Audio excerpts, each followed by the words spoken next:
ada producer kita berbisik Zik. Tadi dia kata masa sesi kita dengan Ustaz macam dua budak nakal kena tarbiyah. Sebab kita bila dengar Ustaz cakap tadi, kita terkesima. Nak belajar. Nak belajar. Topik kita pun jom kumpul pahala. Jadi kita nak belajar apa-apa benda yang boleh menambahkan pahala bulan Ramadan ni kan. Lagi-lagi orang seperti kita. Memang patut belajar. Dan kita nak teruskan belajar lagi di bulan Ramadan ni dengan tajuk kita tadi, jom kumpul pahala. Tapi bila kita nak kumpul pahala, kita kena elakkan daripada buat larangan-larangan. Benda-benda yang terlarang lah. Jadi untuk bercerita tentang apa yang terlarang yang elok kita elakkan bulan Ramadan ni, kita ada Ustaz Azam Al-Kankari. Assalamualaikum Da'i Azam. Tak ada pun orang. Bukan. Video dekat sana tu. Assalamualaikum Da'i. Assalamualaikum warahmatullahi. Sihat ya Hefni dan juga Haziq? Sihat Alhamdulillah. ya semua? Sihat alhamdulillah. Segak ya Ustaz pagi-pagi blazer. Kita kena begitu ya. Apapun kita kena sentiasa bersemangat walaupun di bulan Ramadan, di bulan puasa. Saya tadi selepas kuliah subuh, aku dah tu ready untuk bersama dengan para penonton semua. Awal now, baru 2 jam 3 jam puasa. Belum majlis buka puasa lagi. Belum lagi. Okay. Ini larangan. Kita nak cerita ni pasal larangan. Apabila kita sebut pasal larangan adalah benda yang susah untuk kita elakkan. Susah untuk kita elakkan, dan benda tu macam kita nak sangat buat benda-benda yang terlarang ni Ustaz. Betul Zik ya, Hefni, para penonton, alhamdulillah, Allahumma salli ala Muhammad wa ala alihi wasallam. Baik, sebenarnya bila kita cerita buat larangan ni, memang saya tak nafilah. Kadang-kadang benda yang larang itulah yang kita nak buat. Biasalah kadang-kadang kita tengok kan, kalau dekat satu-satu tempat lah para penonton ya, kadang-kadang kita tengok satu tempat orang buang sampah. Larangan buang sampah. Kat situlah orang buang. Kerana apa? Kerana itulah yang seronok kan. Itu memang biasa tuan-tuan puan ya, benda yang terlarang lagi orang suka seronok nak buat. Itu masalah peribadilah, jangan salahkan orang sebelah. Baik, sebenarnya cerita bab larangan bulan Ramadan ni, Hefni, Haziq, para penonton semua, Borak Kopitiam, saya nak kongsikan ada 4 sebenarnya. Jadi banyak ya. Tapi saya nak kongsikan ada 4. SPBT. Kalau sekolah kan ada SPBT, Skim Pinjaman Buku Teks. Bukan. Bukan. Ingat SPBT yang buku teks tu. Jangan melarang yang itu jangan melarang. Saya mengajar sekolah, saya tahu lah kan. SPBT. Tapi apa SPBT tu Ustaz? Ya, baik. Yang pertama ya Haziq, Hefni, para penonton semua, S yang pertama adalah semua perkara yang membatalkan puasa. Jadi inilah larangan di bulan Ramadan. Mana semua perkara yang membatalkan puasa. Apa contohnya Haziq, Hefni? Apa contoh perkara yang membatalkan puasa? Memasukkan sesuatu dalam rongga. Allah, lagi? Makan tengah hari. Batal puasa. Maksudnya betul lah tu. Jangan jawab kentut sudah ya. Jangan. Kentut tak batal puasa tuan-tuan ya. Makan, minum perkara yang membatalkan puasa. Tak sebutlah, semua orang tahu insya-Allah. Mana apa saja perkara yang membatalkan puasa, maka ia adalah larangan di bulan Ramadan. Dan inilah yang perlu kita jaga tuan-tuan puan untuk diri kita insya-Allah. Yang kedua pula apa dia? Yang kedua adalah P. P apa? Para penonton semua, P adalah perkara-perkara yang lara. Lara ini maknanya apa? Yang sia-sia. Dia perkara sia-sia yang memang tidak mengundangkan keuntungan kepada kita. Contoh kan. Kita menonton movie, ya Allah, cerita K-drama.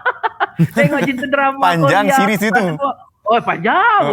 Cerita drama Korea pula seri 1, seri 2. Saya pun layan juga kan. Tapi Ramadan ni kurangkan sikit lah. Nak tengok boleh, tapi jangan sampai melalaikan. Ataupun main game. Ya Allah, seronok betul dia main. Contoh. Banyak lagi perkara lara kan. Macam tadi kita ada bersama dengan Datuk Ustaz Dr. Zahazan. Luar biasa. Baca Quran ya. Daripada kita duduk main game, kadang-kadang sanggup baca novel. Bermuka-muka surat baca novel. Tebal ni 300 muka surat. Boleh baca. Boleh baca, tapi Quran, ya Allah, time bau setengah muka, tidur. Itu biasalah, kita manusia biasa kan. Itu biasa. Tapi itu sebab Ramadan ini kita kena sentiasa perbaiki diri kita. Jadi yang kedua, perkara yang lara, perkara sia-sia, ini larangan. Jangan cuba buat. Antaranya juga apa dia? Mengumpat, mengutuk orang, kecam-kecam sampai lebam. Contoh kan. Kita kecam orang kan, dekat laman sosial dan sebagainya kan. Tengok, pantang je. Orang tu saja je post pasal apa, dia tanya-tanya cakap Malaysia Indonesia, contoh lah kan Haziq ya. Dia kadang-kadang dia cakap aja kan pasal term-term dan sebagainya dengan isteri dia, contohlah. Kat bawah kerjanya kecam je, orang lain ada bini juga, kenapa nak apa masalahnya? Ramadan kena tutup mulut.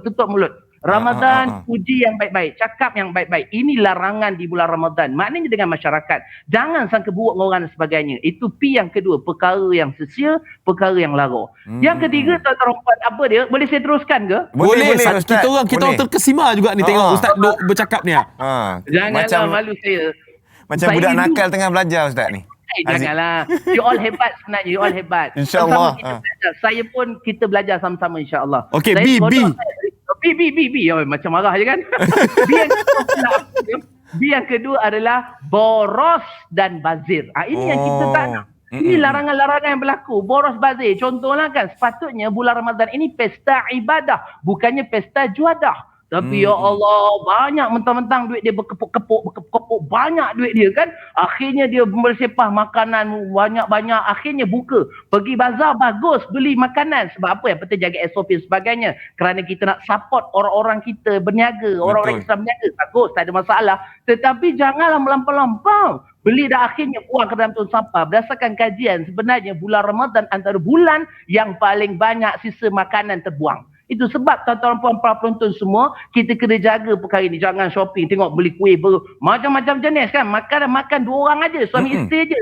Anak bukan makan sangat pun kuih tu. Tapi dia beli macam-macam. Itu biasalah. Cakap untuk diri saya. Itu sebab tuan-tuan puan sepatutnya Allah Ta'ala kata, membazir itu adalah saudara syaitan. Jadi syaitan dah kena ikat, dia saudara je lah kan. Na'udzubillah min dzalik. Oh, shopping banyak betul.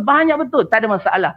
Contoh nak beli pergi bazar Ramadan, beli macam-macam. Tak ada masalah. Kita nak beli kuih ke, beli murtabak ke, beli bergejon ke apa ke bagai, boleh banyakkan beli, tak ada masalah, tapi makan sikit, yang lebihnya sedekahkan kepada orang. Ini luar biasa. Ada orang beli 5 murtabak, 2 dia makan dengan suami isteri dia berbuka di rumah, 3 lagi dia pergi mana? 3 lagi dia sedekahkan untuk pekerja-pekerja pam minyak ataupun kerja-kerja serba nikah. Nampak orang tepi jalan belanja orang pergi makan, ini pahala yang berlipat ganda, perkara berganda-ganda. Ini luar biasa. Jadi itu sebab semua ini kita kena pegang. Yang ketiga B yang ketiga apa dia? SPB. T yang terakhir. Boleh saya yang terakhir? Boleh Ustaz. Ya, T yang terakhir adalah tidur sepanjang masa. Tu perangai F ni. Jangan. Kita semua tidur, boleh tidur. Ada orang kata, Ustaz, bukankah tidur itu pahala ke? Memang betul, tidur tu kalau bangun boleh menimbulkan fitnah. Contoh, kerjanya bangun kan, dia bangun, kerjanya asyik kecam orang kat IG aja. Kerjanya kutuk orang aja. Lebih baik dia tidur. Tapi kalau tidur sepanjang masa, ini merugikan kita. Tidur dia daripada lepas sahur dia tidur, kan? Akhirnya dia bangun-bangun terus buka. Itu lagi masalah, tuan-tuan. Nak tidur rehat boleh, barangkali mungkin malam dia kerja sebagainya. Tetapi waktu solat kita bangun, ada masa untuk beribadah, ada masa untuk baca Quran, ada masa untuk berzikir, ada masa untuk bersama dengan masyarakat dan sebagainya. Inilah antara larangan-larangan yang perlu kita jaga. Jangan sampai tidur sepanjang masa, akhirnya jiran tetangga tak peduli, kan? Orang susah tak peduli, amal-amal lain tak peduli, kerjanya tidur. Kadang-kadang biasalah Ramadan ini waktu solat yang paling orang alert waktu apa? Waktu maghrib. Hari biasa maghrib orang tak apa ingat, kerja sampai terlupa, main bola sampai tak ingat dunia. Tetapi waktu Ramadan ini azan Zuhur pun macam azan maghrib, tuan-tuan. Ronok betul kita kan nak tunggu maghrib dan sebagainya. Jadi itulah antara larangan-larangan kita di bulan Ramadan yang perlu kita jaga untuk diri kita, untuk masyarakat, untuk keluarga kita dan sebagainya. Jangan sampai kita melanggar larangan-larangan ini, insya-Allah. SPBT, moga bermanfaat insya-Allah. Serah kembali kepada Hefti dan Haziq, silakan. Wow. Ustaz punya penjelasan tu bila dah bagi huruf tu lagi senang untuk kita faham. SPBT itu empat dia punya topiknya kan. Bawah tu ada pecahan-pecahannya lagi. Macam tadi Ustaz kata juga, bulan puasa sebenarnya Ustaz nak cakap je lah, nak kongsikan sebab bila kita bercakap-cakap ni benda yang paling susah sebenarnya nak kita kontrol tu. Apa yang keluar daripada mulut kita ni lah Ustaz kita nak kontrol, nak keluarkan benda yang baik-baik saja tu memang sangat susah. Mungkin selain daripada Ustaz berkongsi yang kalau mengumpat ke berkata-kata ni perkara yang dilarang ataupun boleh jangan buatlah bulan Ramadan ni, mungkin ada tips supaya tak berlakunya macam tu Ustaz? Baik, sebenarnya ramai orang kata, Ustaz, banyak cakap, banyak dosa. Betul, kalau banyak cakap benda yang sia-sia, banyak cakap benda yang buruk, benda yang mungkar, memang banyak dosa. Tapi kalau kerja kita memang kerja bercakap, pengacara kerja bercakap. Kalau pengacara 2 orang duduk diam je depan lensa. Macam mana tuan-tuan? Masalah juga. Sama juga penceramah memang kerja bercakap. Tapi kalau bercakap benda yang baik, bercakap benda yang bermanfaat, maka ia dikira sebagai pahala. Sebenarnya kalau nak ulas benda ni 2 blok tak habis tau. Tapi sebabkan kita minit aja ni kan.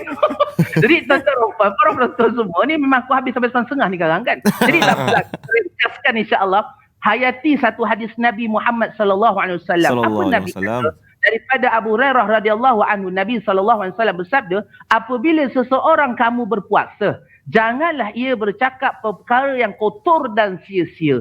Dilarang juga bertengkar dan maki hamun. Apabila ia dimaki oleh seseorang atau diajak bermusuhan untuk bergaduh, maka hendaklah ia berkata, inni saim, sesungguhnya aku berpuasa. Contohlah, ya hadis riwayat Bukhari dan Muslim. Ada orang kan jiran kita ke kawan sejawat kita ke rakan pejabat kita ajak kita, weh, ada story best ni, nak dengar cerita tak? Ajak mengumpat. Ya ilallah. Kita yang dengar tu pula kita rasa, janganlah. Astaghfirullahalazim. No. Inni saim. Apa dia Hafni Haziq? Sesungguhnya ini zaim. Ini Zaim. Jangan, bukan zaim. Saim. Soim.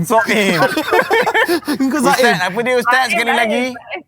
Ini Cakap dengan dia, ini Saim. Ini Ya, betul. Saim. Saim tu lain, tu pengacara ya. Ini saim. Apa dia? Sesungguhnya aku berpuasa. Tak kena cakap Arab tak apalah, cakap Melayu. Kan cakap Arab orang tak faham pun. Sesungguhnya aku berpuasa. Berpuasa. Jomlah jomlah. Kita nak cerita buruk bos ni. Jomlah kita nak ajak membawang ni. No. Sesungguhnya aku berpuasa. Tengah naik kereta ni, ada orang marah-marah, tin. Marah-marah kita kan. Biasalah bermusuh dan sebagainya. Cakap dengan hati kita, memang mulut ni memang kerja nak memakikan aja kan. Kerja ni ya Allah. Nak marah aja. Pandai-baran. Betul, pandai-baran. Pujuk hati kita. Ya Allah, sesungguhnya aku berpuasa. Ya Allah, astagfirullahalazim. Marah-marah juga. Tapi astagfirullah. Marah juga lah. Tapi sebut nama Allah kan. Astagfirullahalazim. Astagfirullahalazim. Marah juga. Tapi dengan sebut nama Allah. Mana orang yang, itu sebab ya kalau kita belajar, jangan marah ketika marah. Bila mana marah ketika marah, mana marah yang diserahkan itu adalah marah yang berserahkan nafsu syaitan. Itu bahaya. Itu sebab marah anak ke, marah siapa, isteri dan sebagainya, anak-anak murid ke, jangan marah ketika marah. Kalau kita marah ketika marah, maknanya marah kita itu tidak rasional. Jadi tuan-tuan para penonton, bila mana bulan puasa, jagalah diri kita. Dengan jiran kita, dengan anak-anak kita, dengan menantu dua kita dan sebagainya. Lebih lagi tuan-tuan, kadang-kadang kita berniaga kan, biar niaga biasalah. Kadang-kadang kita marah, orang berniaga tolong Tolong para penonton semua yang menonton bagi kita ni, yang berniaga di luar sana, juallah makanan-makanan yang halal, makanan-makanan yang baik. Ini kadang-kadang yang semalam punya dijual hari ni. Na'udzubillah min zalik. Dan akhirat jawab nanti tuan-tuan dan puan. Kita marah ni makan, tapi larangan-larangan inilah yang perlu kita jaga supaya apa? Supaya dalam keadaan seronok, dalam keadaan tenang, dalam keadaan senang kita menyambut Ramadan dan kita seronok untuk beribadah. Kerana kita tahu tadi Datuk Dr. Zahazan pun dah mengatakan bahawa bulan Ramadan ini bulan yang berkat, bulan Ramadan ini bulan pesta ibadah.